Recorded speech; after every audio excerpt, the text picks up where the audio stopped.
बर्फ से ढकी दुनिया, चारों तरफ सिर्फ सफेदी सफेद, तेज हवाएं, ऑक्सीजन की कमी और मौत चंद कदम पीछे आपके साथ हमेशा चलती रही।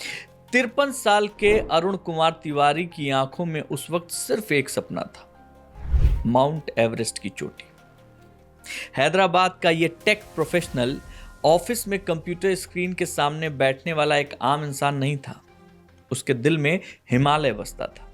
उसे पहाड़ों से प्यार था, ऐसा प्यार जो शायद शब्दों में नहीं समझाया जा सकता। जो पहाड़ गए हैं उनसे आप महसूस कर सकते हैं, उनकी बातों से, जब वो उसके बारे में बताते हैं। 2025 में उन्होंने एवरेस्ट चढ़ने की कोशिश की थी, लेकिन तब तबीयत बिगड़ गई। 7200 मीटर से उन्हें वापस लौटना पड़ा। कोई और होता तो शायद हार मान लेता, लेकिन अरुण तिवारी ने नहीं मानी। उन्होंने खुद से वादा किया कि एक दिन मैं दुनिया की सबसे ऊंची चोटी पर जरूर खड़ा होऊंगा। और फिर अगले साल, यानी ये 2026, अरुण दोबारा निकले। बर्फ, तूफान, मौत का डर सब पार करते हुए जब वो कैंप 4 पार कर रहे थे, उनका शरीर जवाब देने लगा। शेरपा गाइड जो था वो बार बार उनसे कह रहा था, सर वापस चलिए, आपकी हालत ठीक नहीं है। लेकिन अरुण की नजरें ऊपर थी। उन्होंने उस समय कहा था कि जब सपना इतना करीब हो ना शेरपा, तो मैं लौटूं कैसे? और फिर उन्होंने कर दिखाया। अरुण तिवारी ने माउंट एवरेस्ट फतेह कर लिया। दुनिया की सबसे ऊंची चोटी पर खड़े होकर शायद उन्होंने जिंदगी का सबसे खूबसूरत लम्हा महसूस किया। लेकिन किसे पता था कि वही पल उनकी जिंदगी का आखिरी बड़ा सपना बन जाएगा। नीचे उतरते वक्त एक पॉइंट आता है, हिलेरी स्टेप। अचानक उनकी तबीयत बिगड़ने लगी, सांसें टूटने लगी और फिर खून की उल्टियां। जो शेरपा साथ में थे उन्होंने बहुत कोशिश की, अतिरिक्त ऑक्सीजन दी, लेकिन डेथ जोन में मौत अक्सर इंसान से ज्यादा ताकतवर साबित होती है। कुछ ही पलों में अरुण तिवारी हमेशा के लिए खामोश हो गए। घर पर पत्नी इंतजार कर रही थी।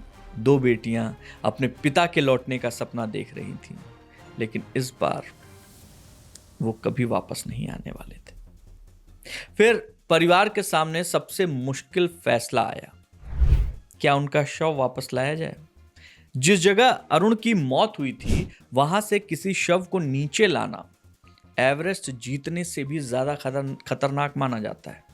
और खर्च कितना पता है आपको?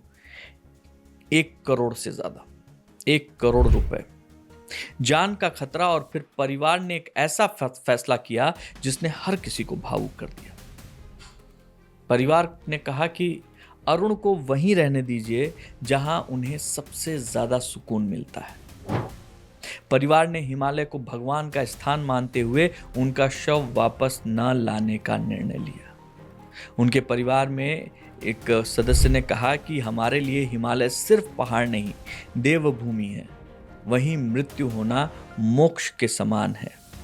सोचिए, जिस इंसान ने पूरी जिंदगी हिमालय से प्यार किया, आखिर में वही हिमालय उसकी अंतिम शरण स्थली बन गया। अरुण तिवारी इस दुनिया में नहीं है, लेकिन उनकी कहानी हमेशा याद दिलाएगी कि कुछ लोग सिर्फ सपने नहीं देखते, उन्हें जीते हैं, और कभी कभी उन्हीं सपनों में हमेशा के लिए खो जाते हैं।